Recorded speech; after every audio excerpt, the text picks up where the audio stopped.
girl JAmoah, and welcome back to another episode of Cooking with JAmoah Speaks. I am so excited for today's episode. You guys are in for a treat. On today's episode, I have an amazing and talented, beautiful young lady. She is going to be teaching us how to make one of her favorite signature dishes using her grandmother's recipe. So I am so excited. I hope you guys are ready to learn how to make this Serbian style chicken, and get ready because it's going to be amazing. So without further ado, please help me in welcoming Izabella Savich.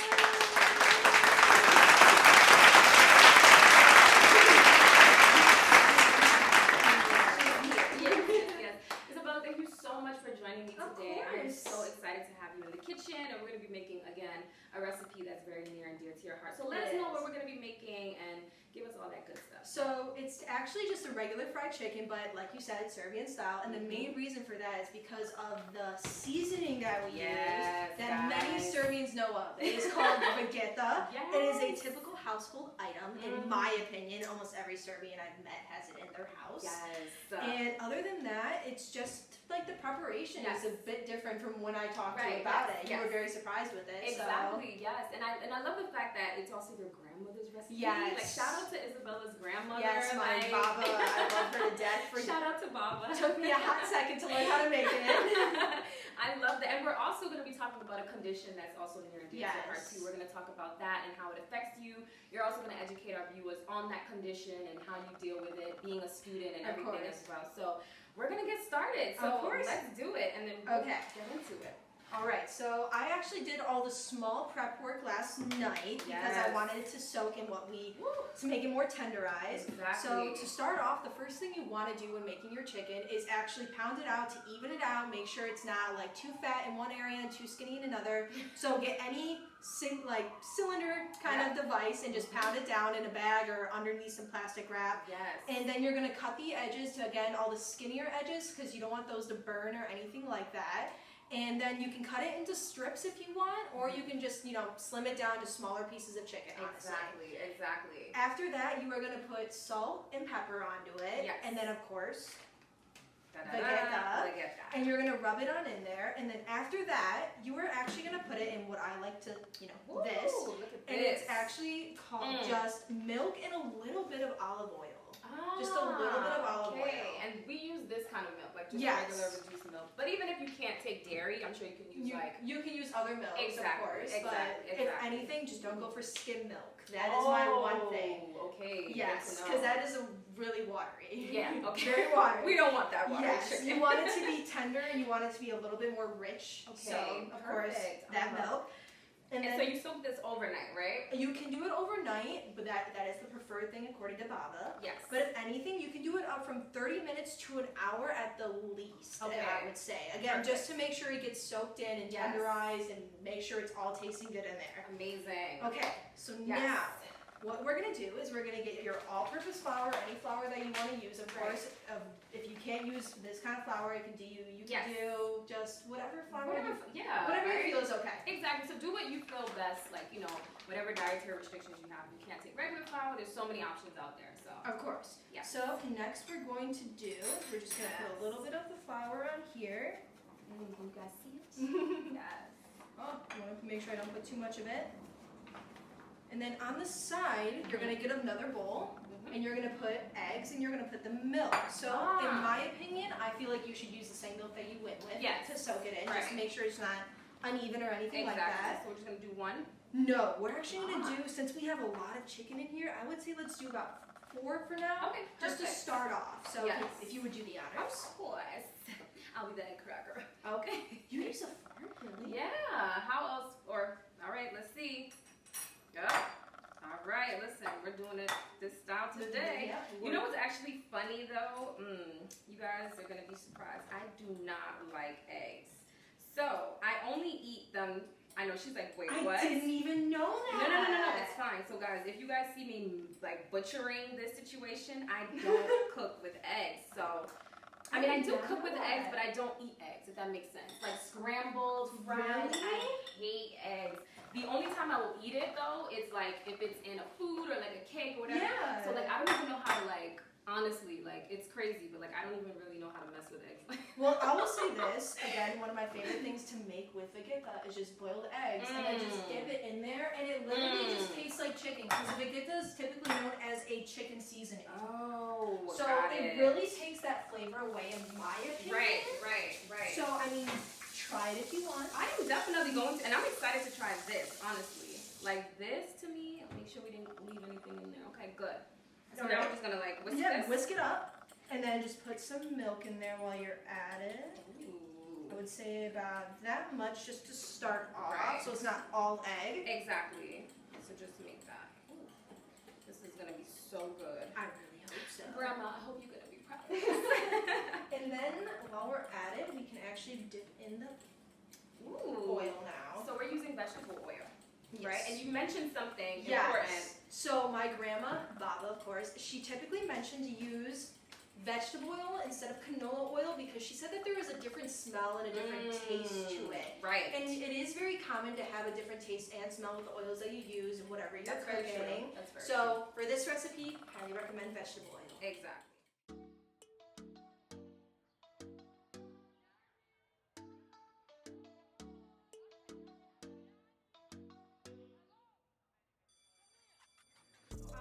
While we're going at it, what my grandma uses for the breading is actually Italian-style breadcrumbs. Ooh, so you can use, again, any kind of breadcrumb that you want, but for the seasoning of it, for the flavor of it, she recommended Italian. Okay, and we're going to listen to Bob. We're going to listen to Bob. All right. Amazing. I thought I was going to use that one for we didn't even need it. All right, so now we're going to pick out the chicken like this. So as you can see, it's definitely clumped up. Yes. So no problem with that. Exactly. That's all the seasoning of it. Just gonna pat it down in there. You see how it's more fluid that way. All right. Okay, cool.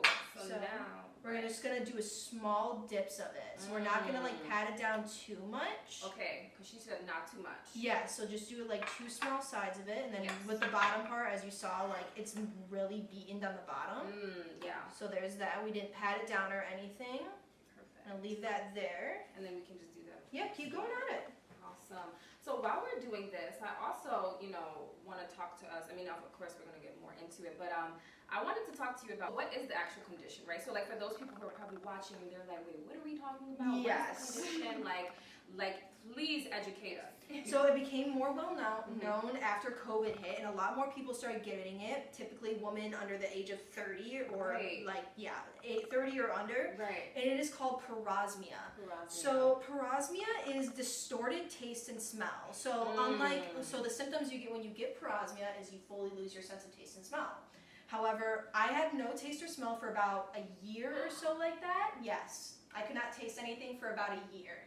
Oh my god. It was very painful, and I think I've told you this over the phone. It became very boring to eat food after a long time. Right. Like some days I would forget to eat because it was like I don't taste anything. Why do I need to eat it? And I feel like that's extra not even shocking, but probably hard for someone who loves food. I loves love to cook. food. Yes. So pretty much, I got parosmia after again a year of not having my taste, and how it went is just all of a sudden one day like things started coming back little by little. But then I noticed that it started smelling worse, and like it smelled like absolute crap. Are you serious? Like garbage. Absolute garbage. So typically the things that people with parosmia smell is actually human waste, human decay, trash, and what I like to say, what I smell the most in my opinion is sewage. Oh my goodness, that's so much. Yes. Like that's not even like, oh, I just don't want to eat. It's like I literally like barf. Like, you know I what I mean? I was actually barfing a good 3-4 times a day. So then how do you, that also affects your health. It really in so many ways. Yeah, so I actually lost 30 pounds in the past year and a half now. Bella. It was very tiring, very bad. Like I would sleep probably 4 or 5 hours a day. Just to that was my way. My body was like, you need more energy. You need to have some sort of energy. And the way of doing that was sleeping. So. And you know what's so crazy? I just feel like you just don't know what people are going through, right? Like if you see someone not eating, and that's the thing. I think you just even bringing awareness to this is also educating me, and I hope it educates everyone watching as well, because it's like you just don't know what people are going through. Like I would have had no idea this was like a thing. So like, how did you deal with that, and like, how do you deal with it? And, I'm gonna be honest. The first 3-4 months, I would go like 3-4 days without eating. wow. It was very. So I was literally an addict to Gatorade. Wow. And protein shakes. But with that said, protein, like my body was not taking in anything during that time, so I would throw up the protein shakes after a good like 2 hours. It was very difficult. And did doctors say anything, or like what is the treatment, or like how does like? That is the funny thing. I went into my doctor 2 times. So in the beginning, even my parents were like, "You're just healing from COVID." Right, because that's what I would think too. Yeah, like they were like, "It'll be fine in a few months." Right. I didn't tell them I had parosmia probably until like a good 3-4 months in, because like I didn't know how they would react. It's something I've never known about. Right. So how did you figure that it was parosmia? Like how did you even come to that? So actually, again, I went to my doctor 2 times. She had no idea what I was talking about either. No idea. Wow. She was fairly just as confused as me. Of course. Like, what is this? Yes. I don't know. And like, it wasn't a new condition. It was just that it was so rare to see, and if anything, it was actually more common in people that had concussions. Wow. So it's like if you get hit in the head with the ball, or you get hit like just in your face or whatever, like that concussion can cause your taste to go bonkers. Oh my god. And so how did you okay, so you again, like you just came to that conclusion, or you just did your research? And my boyfriend found out on TikTok. Look at that. He was on TikTok one day, and thankfully for the algorithm and whatever, he was looking up, like, we were both looking up on TikTok, like, people tasting bad after COVID, blah, blah, blah, and like, all we came across was just like, you know, that's the healing process, that's what you're gonna smell, that's what you're gonna, like, feel. Right. But after about 4 or 5 months, he finally came across someone that was like, do you ever, like, am I the only person in the world right now that is, like, tasting human decay? Oh my god. And he, like, ran up to me and he was like, Bella, like, look at this video right now. And I, like, looked at it and I was like, oh my god. I called my doctor. I was like, do you know anything about parosmia? Do you know what that is? And she was like, hold on, puts me on hold.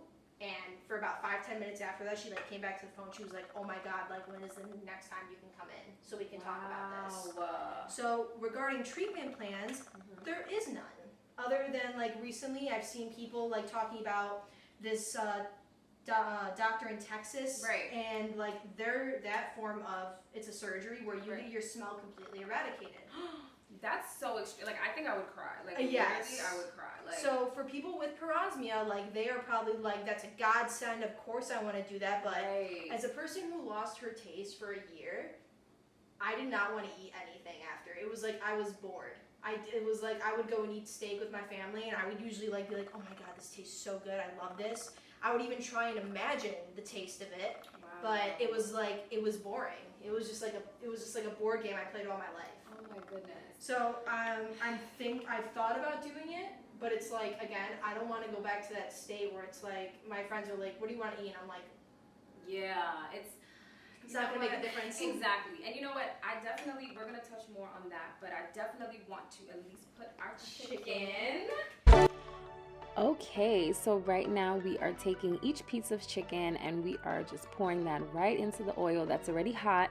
We had the stove on like medium, so the oil was already hot, ready to go. And now we're just putting them in there one at a time. We put like 2 pieces in just so there's enough space, and just let it cook for about, let's say 3 minutes. Look at that, so good. Right now, we're just flipping over each piece of the chicken. We want to make sure that each side is cooked very, very well, so it's nice and crispy. So, yep, you just want to flip that over like so. And yeah, now that it's good, we just took it out and we're ready to let it dry. All right, so now that we have chicken cooked, guys, this is so good, smelling good. We're going to try it in a little bit, and I really can't wait because the aroma, I really feel like Baba's going to be so proud of this recipe. I hope so. Yes, and to all the Serbians out there, we hope that this seasoning, listen, we're going to make sure to link that in there. So that's also the cooker. But I wanted to actually talk a little bit more about the parosmia, because I did want to find out, like, how do you deal with it? Like, how do you, as being a full-time student and just, you know, being in everyday life? Like, how do you, because it's a part of your life. Yes. It's a serious, you know what I mean? So it was very hard in the beginning. Like I said earlier, for the about first 4 or 5 months, like it was very hard for me to get used to. I was throwing up a good 3-4 times a day. Like I was losing all of my weight, and it was very hard to gain it back. So I think it was like just getting used to my surroundings. So again, like I was always in my room after I got my parosmia. I like didn't, whenever my mom was cooking dinner, like I just didn't want to be anywhere near it. But after that, I realized like the more I ran away from it, the worse it got. So I like started out with small things. So if anything, the best thing that I started, the first things that I started eating were actually like citrusy. So like things like watermelon. If my boyfriend's mom was here, she would tell you that I would make her buy like a good 3-4 watermelons a week. It was something I ate every single day, and that's how I also like got most of the water in my body, just to like make sure I had something in me. And it was like oranges, apples, like even though they tasted different, they weren't garbage. It really it wasn't bad. So again, it took me like up until probably 3 months ago, after a year of having it. So I've had it for probably a year and 4 or 5 months now. It took about until like a year for me to finally get used to meat. It was very hard for me. So what I can say is to get used to it. Some people say scent training. So for me personally, I actually worked at Bath and Body Works for a grade. I still do whenever I go back to Michigan. And I would just like sit there, and I would just like, my coworkers would run up to me and they'd be like, what is this? Like, what does this smell like? And I would test it out. But after a while, I realized that I would just be able to differentiate the smells. So something else. So again, smell training. It has worked for a few people. It really has, but for me in particular, it didn't. So something else that really worked for me was actually like imagining it. Like as I was eating it, trying to remember what it actually tasted like. So that way the smell and the taste weren't as bad as before, but I was still able to be like, okay, I know what this tastes like. I can do this, but like and you know what? I mean, I definitely feel like, and we're gonna make sure to like link everything as well, like ways people can also like, you know, if you're dealing with this.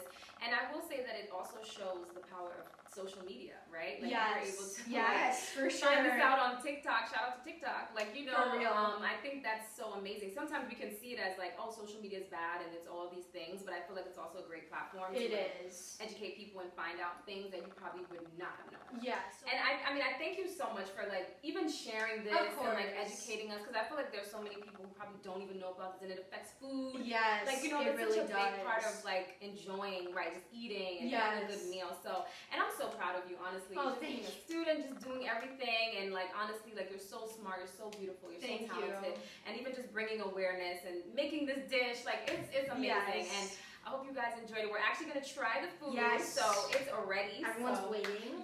So we are gonna bring it over here so you guys can see, and I hope Grandma Bella, you are proud, okay? Because we definitely put our heart and soul into it. So whatever one you like first. Okay. So I'm gonna try this piece. Okay. I'm gonna go for the smaller piece here since I've already had my share at home. Okay. So let's try it. This is my first time having Serbian style chicken. I'm so excited. Okay. Let's get into it. I probably need a knife because it's a smaller piece.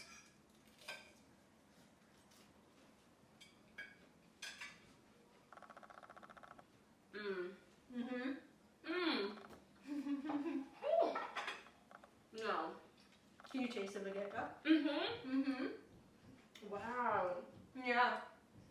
I'm not gonna lie. This is the best fried chicken I've ever had. Like this. Really? It's so juicy and so, oh my god. I know. It's the tenderizing. So good. It's the tenderizing. What it's makes like, it like... It tastes like a chicken tender with, oh my god, this is so good. Amazing, guys. I hope you guys literally, first of all, Bella, like, I can't even talk. But guys, we're gonna make sure to link everything as well. The recipe, everything we used. We're gonna make sure to link that as well in the description. We really, really hope you guys enjoyed this episode. We hope you guys enjoyed it, got educated, learned something new. And as always, don't forget to like, subscribe, share, all that good stuff. And we'll see you guys in the next episode. Thank you. Bye.